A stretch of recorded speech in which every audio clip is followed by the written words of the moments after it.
اور سیدنا صدیق اکبر رضی اللہ تعالی عنہ کی بیٹی، وہاں بھی سینہ گھر تعلق دیکھے کہ یہ ہے، اور سر مبارک حضرت نبی کریم صلی اللہ علیہ وسلم کا ہے آخر تک، زندگی کے آخری ایام تک۔ تو تکلیف ہوئی۔ حضرت صدیق اکبر رضی اللہ عنہ فرماتے ہیں کہ میں نے بہت برداشت کیا کہ ادھر اللہ کے نبی کو تکلیف نہ پہنچے، تو اس اپنی جتنی مجھ میں سکت تھی میں نے برداشت کیا، تو نہ چاہتے ہوئے بھی میری آنکھوں سے ایک دو آنسو نکل آئے۔ حضور صلی اللہ علیہ وسلم کے چہرہ انور پر وہ آنسو پڑے۔ حضور صلی اللہ علیہ وسلم بیدار ہوئے، پوچھا میرے صدیق کیا ہوا؟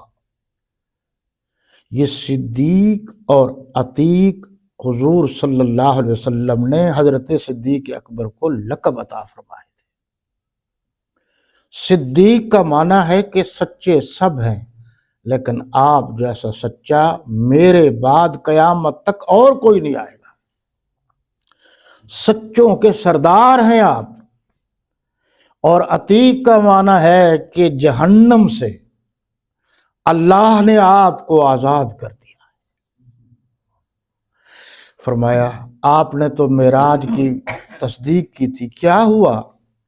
عرض کیا کہ اس طرح ہوا۔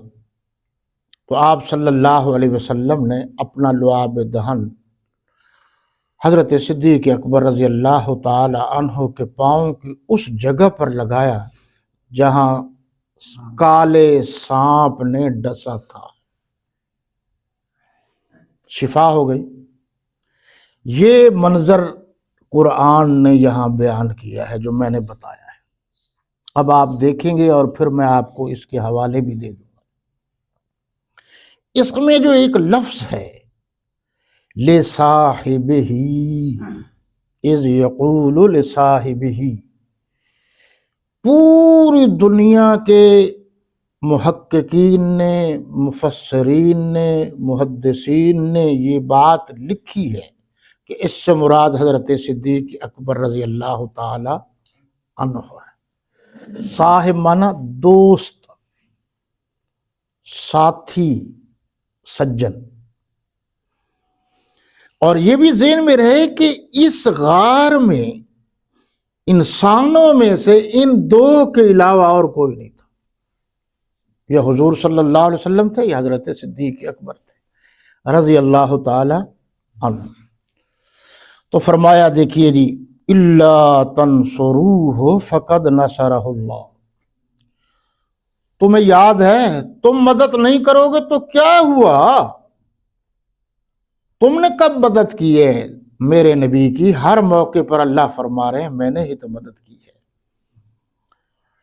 اللہ ان کا مددگار ہے۔ ترجمے پر غور کیجئے جی، صفحہ نمبر 241۔ یہ الفاظ اور ترجمہ دونوں دیکھیے کیونکہ یہ درس ہے، آپ کو سمجھ میں آئے۔ آیت نمبر 40 ہے جی، صفحہ نمبر 241۔ اِلَّا تَنْصُرُوهُ فَقَدْ نَصَرَهُ اللَّهُ، ترجمہ دیکھیے جو لکھا ہوا ہے، اگر تم پیغمبر صلی اللہ علیہ وسلم کی مدد نہ کرو گے تو خدا ان کا مددگار ہے۔ بات واضح ہو گئی۔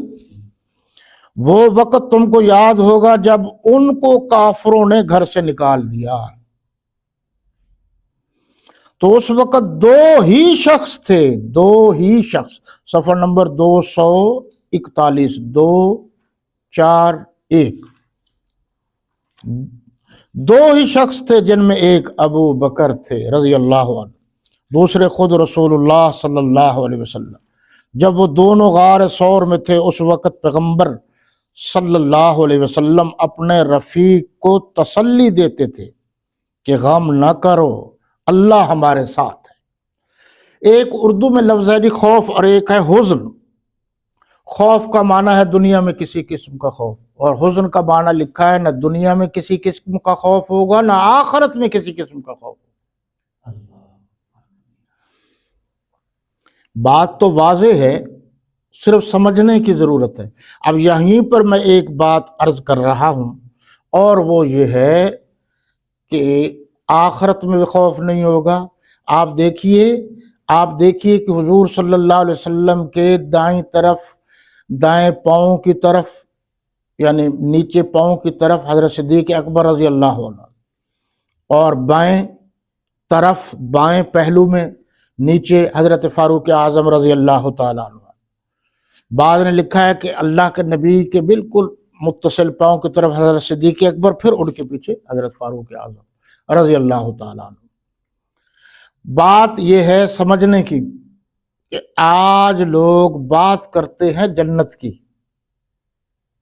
یاد رکھنا، صدیق اکبر رضی اللہ تعالی عنہ کو اللہ نے وہ مقام عطا فرمایا ہے کہ جنت کے دروازے منتظر ہوں گے روز محشر، کہ کاش ہم سے صدیق اکبر رضی اللہ عنہ گزر کر جنت میں جائیں۔ جنت منتظر ہے حضرت صدیق اکبر رضی اللہ عنہ کے قدموں کی۔ ایک بات۔ دوسری بات میں عرض کر رہا ہوں، آپ نے فرمایا ما بین بیتی و منبری روضۃ من ریاض الجنہ، جہاں میں آرام کر رہا ہوں یہ جگہ جنت کے ٹکڑوں میں سے ایک ٹکڑا ہے۔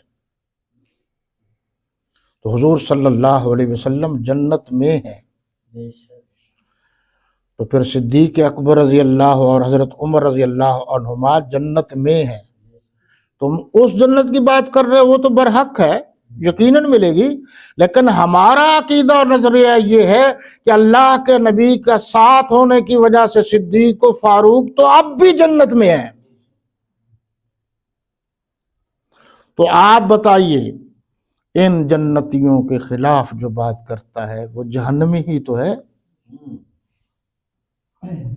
اس لیے ہماری یہ بات بالکل واضح ہے کہ سب صحابہ و اہل بیت نبی جنتی۔ اب آپ اس پر غور فرمائیں گے جی، میں نے 2-4 حوالے دینے ہیں۔ ایک تو یہ کہہ دیا جاتا ہے جی حضرت صدیق اکبر رضی اللہ تعالی عنہ نے ہجرت کی رات کیا کیا۔ ڈیوٹی دیکھیے جی، حضرت صدیق اکبر رضی اللہ تعالی عنہ حضور صلی اللہ علیہ وسلم کے ساتھ، ٹھیک ہے، عامر بن فہیرہ جو حضرت صدیق اکبر رضی اللہ تعالی عنہ کا غلام تھا، اس کے ذمے تھا کہ تازہ دودھ حضور صلی اللہ علیہ وسلم کی خدمت میں پیش کیا جائے، ٹھیک ہے جی۔ عبداللہ جو حضرت صدیق اکبر رضی اللہ تعالی عنہ کا بیٹا تھا، وہ روزانہ رات کو باہر کی تمام جو خبر ہے کہ کیا کر رہے ہیں مشرکین مکہ وہ بتاتے تھے، ٹھیک ہے۔ اور پھر گھرانے کا یہ حال ہے کہ ابو جہل نے سب سے پہلے حضرت صدیق اکبر رضی اللہ تعالی عنہ کی بیٹی کو تھپڑ مارا تھا نا۔ پھر ابو جہل اینڈ کو کیسے پتا چلا کہ میرے نبی صلی اللہ علیہ وسلم ادھر ہوں گے؟ تو انہوں نے قیافہ کیا نا کہ میرے نبی کی ان سے اور ان کی حضور سے اتنی محبت ہے، نبی کریم صلی اللہ علیہ وسلم جائیں گے تو اسی گھر جائیں گے اور کہیں نہیں جاتے۔ کافروں کو یقین تھا میرے نبی اور حضرت صدیق اکبر کی محبت پر۔ آج کل کے کافر پتہ نہیں کیسے کافر ہیں جو نبی و صدیق کو علیحدہ کرنا چاہتے ہیں، یہ نہیں ہو سکتا۔ سب سے پہلے ایک حوالہ جی، یہ جواہر القرآن، یہ میرے پاس قرآن عزیز ہے مولانا احمد لاہوری رحمۃ اللہ تعالی علیہ کا، اس میں بھی یہی بات لکھی ہے کہ غار میں حضرت نبی کریم اور حضرت صدیق اکبر رضی اللہ تعالی عنہ تھے اور کوئی نہیں تھا۔ شاہ عبد القادر محدث دہلوی نے بھی موضوع القرآن بھی لکھا ہے، شاہ ولی اللہ نے بھی لکھا ہے، اور یہ جواہر القرآن ہے جی مولانا غلام اللہ خان رحمۃ اللہ تعالی علیہ کی۔ یہ بہت بڑے بزرگ گزرے ہیں اور بڑے مواحد گزرے ہیں اپنے دور کے، انہوں نے یہ بات لکھ دی ہے۔ لصاحبہ سے مراد یہاں حضرت ابو بکر صدیق رضی اللہ تعالی عنہ ہیں، اس پر امت کا اجماع ہے۔ امت مسلمہ کا اجماع کیا ہے کہ شروع سے لے کر آج تک ظہر کے فرض کتنے ہیں؟ 2، 4، جمعے کے 2، اور اگر کوئی جمعے کے 4 کر دے اور ظہر کے 2 کر دے، اجماع یہ ہے کہ جمعے کو جو 2 فرض آ رہے ہیں وہ 2 ہی ہیں بس۔ اگر اس میں کوئی آگے پیچھے کرے گا تو وہ مسلمانوں میں انتشار اور افتراق پھیلائے گا، ایسا شخص مسلمان نہیں ہے۔ اجماع امت کا انکار کفر ہے۔ ما کان محمد نبا احد من رجالکم ولکن رسول اللہ وخاتم النبیین کا جو ترجمہ امت مسلمہ نے کیا ہے، مفہوم بیان کیا، وہی ہوگا۔ قادیانیوں کی طرح اگر کسی نے مفہوم بیان کیا تو وہ کفر ہوگا۔ انہوں نے لکھا کہ اجماع ہے، اس لیے علماء نے لکھا ہے کہ جو شخص حضرت ابوبکر صدیق رضی اللہ تعالیٰ عنہ کی صحابیت سے منکر ہے وہ کافر ہے۔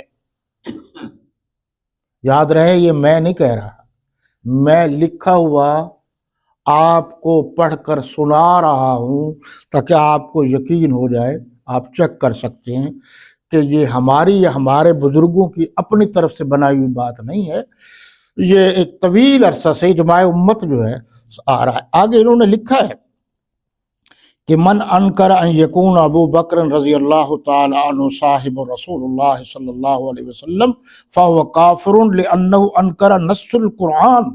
قرطبی کا حوالہ، یہ قرطبی جو تفسیر ہے یہ مدارس میں پڑھائی جاتی ہے اور یہ بہت یعنی کئی سو سال پرانی لکھی ہوئی ہے عربی میں۔ حضرت انس رضی اللہ تعالی عنہ کا بیان ہے کہ مجھ سے حضرت صدیق اکبر رضی اللہ تعالی عنہ نے ذکر فرمایا کہ جب میں حضور صلی اللہ علیہ وسلم کے ساتھ غار ثور میں تھا اور مشرکین ادھر ادھر سے ہمیں تلاش کر رہے تھے تو ان کے پاؤں مجھے نظر آ رہے تھے۔ میں نے حضور صلی اللہ علیہ وسلم کی خدمت میں عرض کیا کہ اگر ان میں سے کوئی نیچے نگاہ کرے گا تو ہمیں دیکھ لے گا، تو اس پر آپ صلی اللہ علیہ وسلم نے فرمایا، اے ابو بکر غم نہ کر، اللہ ہمارے ساتھ ہے۔